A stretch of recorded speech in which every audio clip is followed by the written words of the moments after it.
भाद्रपद माह के शुक्ल पक्ष की चतुर्थी को जब गणेश चतुर्थी का आगमन होता है, भक्तगण बड़े ही प्रेम से गणपति बप्पा की प्रतिमा को घर लाते हैं और मानो घरांगन में स्वयं सुखकर्ता और दुखहर्ता का आगमन हो जाता है। 10 दिनों तक चलने वाले इस उत्सव में भोग, आरती, पूजा, भजन और नृत्य का ऐसा अद्भुत संगम देखने को मिलता है कि हर कोई गणेश भक्ति में डूब जाता है।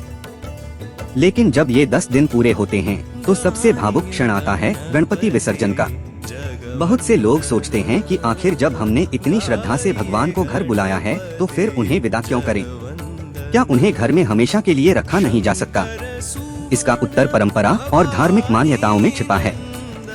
दरअसल गणेश विसर्जन की शुरुआत महाराष्ट्र से हुई थी। मान्यता है कि एक बार गणेश जी उत्तर भारत से अपने भाई कार्तिकेय से मिलने महाराष्ट्र आए थे। वे 10 दिन तक वहां ठहरे और फिर सम्मान के साथ विदा हुए। तभी से यह परंपरा चली कि गणपति बप्पा को 10 दिनों तक घर में विराजमान करके उनकी पूजा की जाती है और फिर बड़े ही आदर और स्नेह के साथ उन्हें जल में विसर्जित किया जाता है।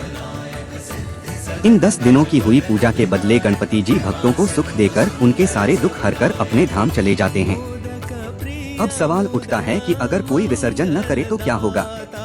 शास्त्रों के अनुसार यदि आपने गणेश प्रतिमा को विधिवत स्थापना करके पूरे अनुष्ठान के साथ घर बुलाया है तो निश्चित समय के बाद उनका विसर्जन करना उतना ही आवश्यक है, क्योंकि गणेश जी केवल मिट्टी की प्रतिमा नहीं होते, बल्कि वे स्वयं रिद्धि सिद्धि के दाता और विघ्नहर्ता का स्वरूप धारण करके हमारे घर परिवार में पधारते हैं। ऐसे में यदि गणेश जी की प्रतिमा का विधिवत विसर्जन न किया जाए तो यह धार्मिक दोष माना जाता है। माना जाता है कि इससे जीवन में महत्वपूर्ण कार्य बनते बनते रुक जाते हैं, सौभाग्य और समृद्धि की धारा थम जाती है और अनेक मंगल कार्य बाधित हो जाते हैं।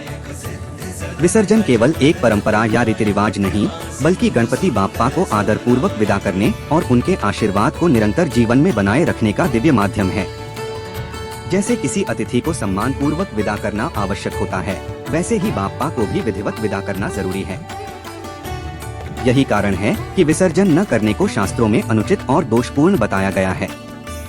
उत्तम यही है कि धार्मिक कार्यों का पालन विधि पूर्वक होना चाहिए, जिससे देवी देवता की कृपा बनी रहती है और जीवन मंगलमय होता है।